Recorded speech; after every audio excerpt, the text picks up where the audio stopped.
Pemirsa apa kabar? Mari kita ikuti Warta Berita PTS tanggal 30 Desember.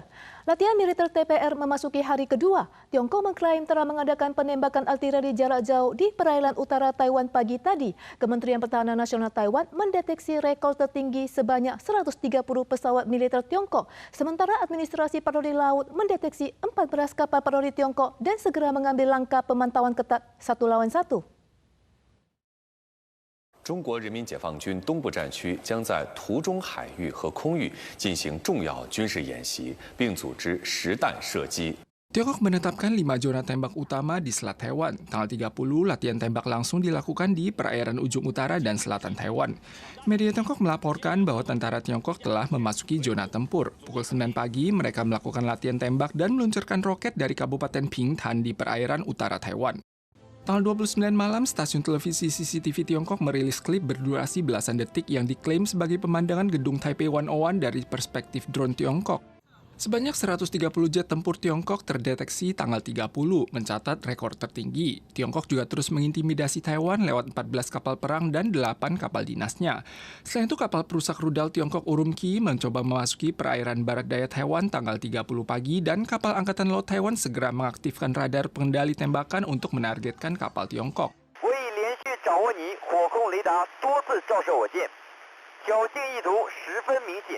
CGA juga mendeteksi 14 kapal polisi dan kapal patroli laut Tiongkok di Selat Taiwan dan segera mengambil langkah pemantauan 1:1.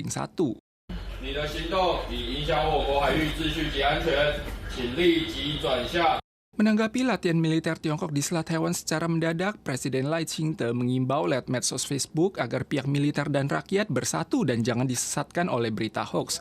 Presiden Donald Trump juga menyampaikan keprihatinannya tentang situasi di Selat Taiwan dan menyatakan ia percaya Xi Jinping tidak akan menginvasi Taiwan.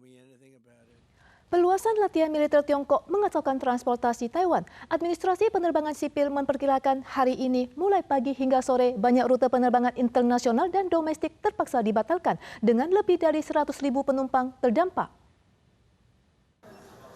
Sama halnya dengan banyak penumpang lain, Bapak Yang menyeret koper ke bandara namun malah mendapatkan informasi bahwa penerbangannya dibatalkan, sehingga terpaksa mengambil nomor tunggu untuk penerbangan alternatif. Latihan militer Tiongkok mengakibatkan zona udara yang tersedia terbatas. Yang terdampak adalah rute domestik antar pulau.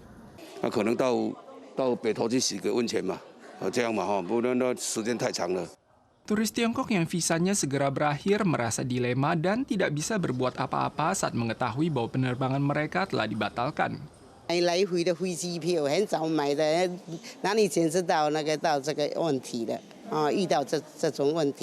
Tiongkok menetapkan 7 zona bahaya sementara di zona informasi penerbangan Taipei mulai Selasa pukul 8 hingga 6, dengan ketinggian dari permukaan tanah hingga tak terbatas, yang berdampak pada 857 penerbangan internasional dan lebih dari 100.000 penumpang.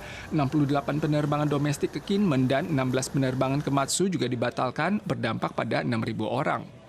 Administrasi penerbangan sipil menyatakan kontrol lalu lintas udara akan digunakan untuk memandu penerbangan internasional yang tiba, berangkat, atau transit agar terhindar dari zona bahaya atau beralih ke rute alternatif. Instansi terkait juga akan mengaktifkan kontrol arus lalu lintas udara sesuai situasi aktual latihan di lapangan. Situasi Selat Taiwan memanas. Kapal patroli TPR Tiongkok terdeteksi mendekati perairan utara dan timur Taiwan. Salah satu zona latihan berada di barat daya Kepulauan Penghu yang merupakan area penangkapan ikan tenggiri. Asosiasi Perikanan setempat segera menginstruksikan para nelayan untuk menghindar serta mengingatkan seluruh ABK migran untuk menjaga keselamatan diri.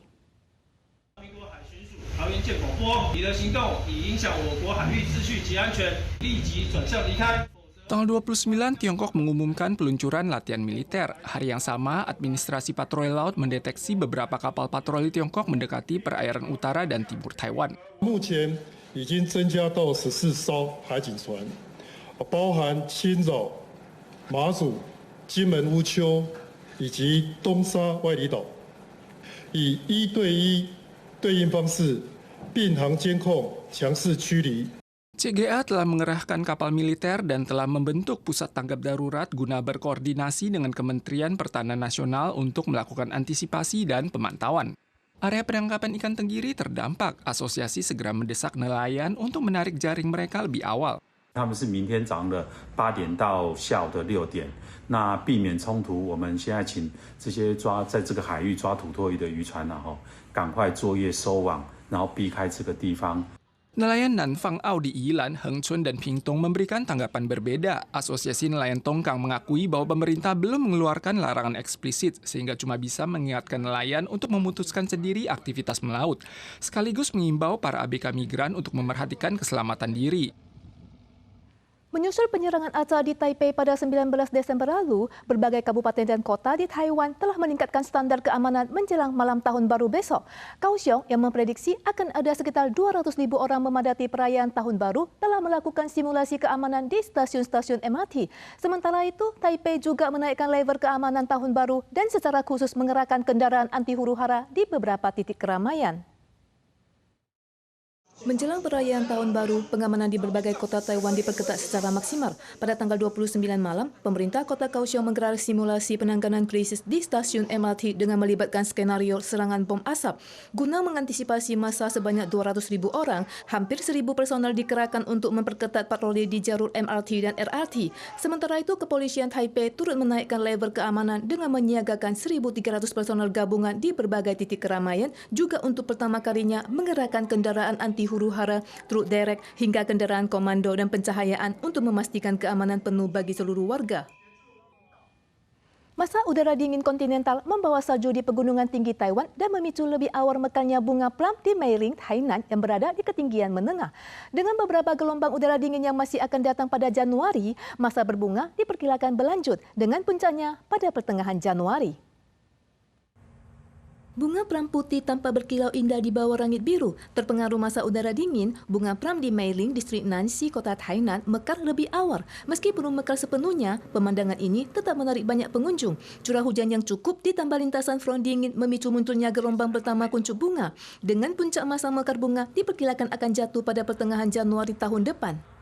Tak hanya bunga plum di Meiling, jalur kuno Meifeng Erchenping yang juga berada di ketinggian menengah, bunga tabebuya merah muda kini tengah mekar sempurna. Kedepannya, berbagai bunga lain seperti sakura gunung, peoni ungu, dan azalea juga akan bermekaran secara bergantian, menghadirkan panorama bunga yang berkelanjutan hingga sekitar bulan Maret tahun depan. Para pemirsa sekalian, sekian Warta Berita PTS. Berikutnya mari kita saksikan perayaan Natal di Venezuela.